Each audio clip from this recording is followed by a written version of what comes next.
Hello, I'm Atlas. I'm Elysianic on Tumblr, Twitter, and TikTok. I'm a 20-year-old trans man and a self-taught artist, and some of my followers were asking me to see a little more in-depth of how I make my pieces, so today I'm drawing Charlie and Vaggie from Hazbin Hotel.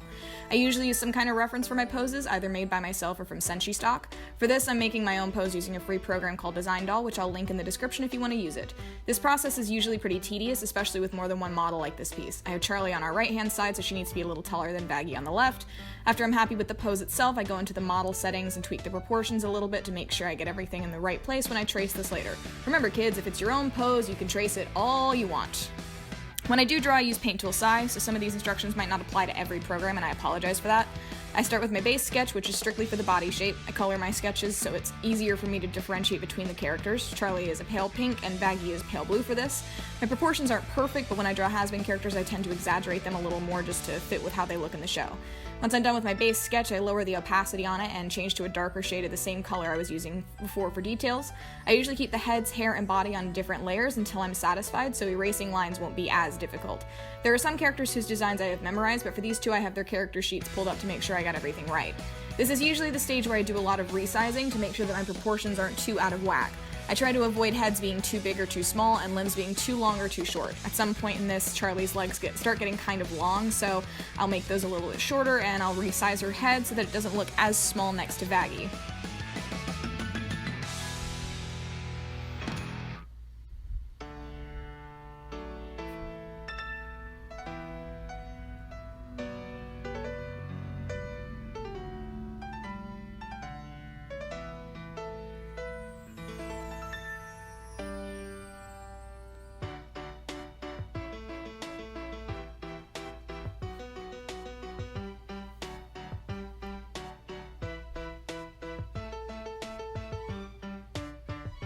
Once my sketches are completely done, I merge all the layers, lower the opacity, and I start with my lines. Psi is a really good stabilizer, and because I have an unsteady hand, I crank it all the way up to the highest setting and get started.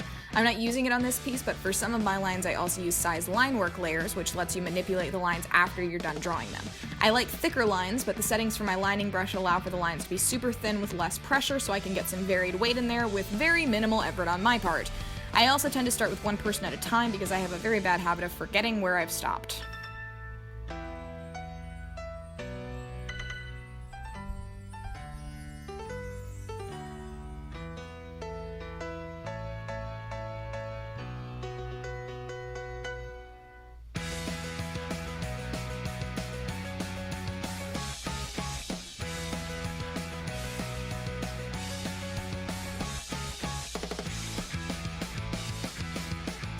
Once the lines are done, I set the line work layer to selection source and select everything within the line art and fill it with a solid color.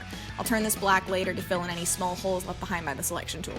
With multiple characters, I separate their colors into group folders. I usually ramp up the saturation on a character's color palette, but Hazbin is pretty vibrant, so I can just color drop. Here's where I'll add in little details that don't have lines, such as Charlie's cheeks, her makeup, and the design on Vaggie's dress and stockings. Once the flats are done, I do 2 layers of shading on each separate layer.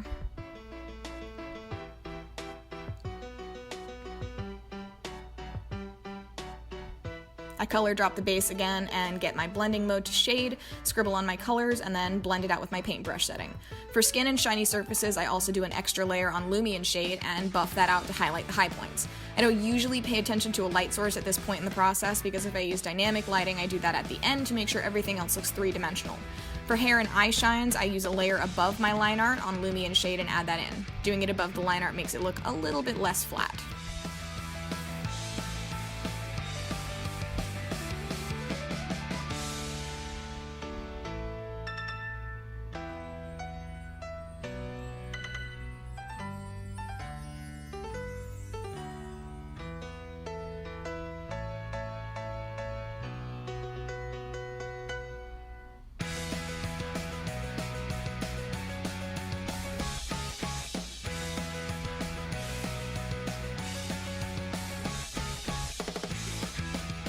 Once my coloring is finished, I add a few overlays to make everything else pop a bit more and to fix my colors if need be.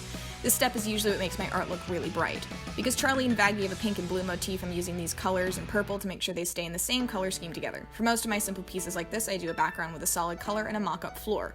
I'm also adding in a few extra details like these hearts to make the emotion more apparent and to suggest dialogue without having to add in speech bubbles. This is the step where I would add dynamic lighting if the piece called for it, but for this one we don't need it. Once that's done, I make sure to put my watermark in the corner of the picture, and that's pretty much it.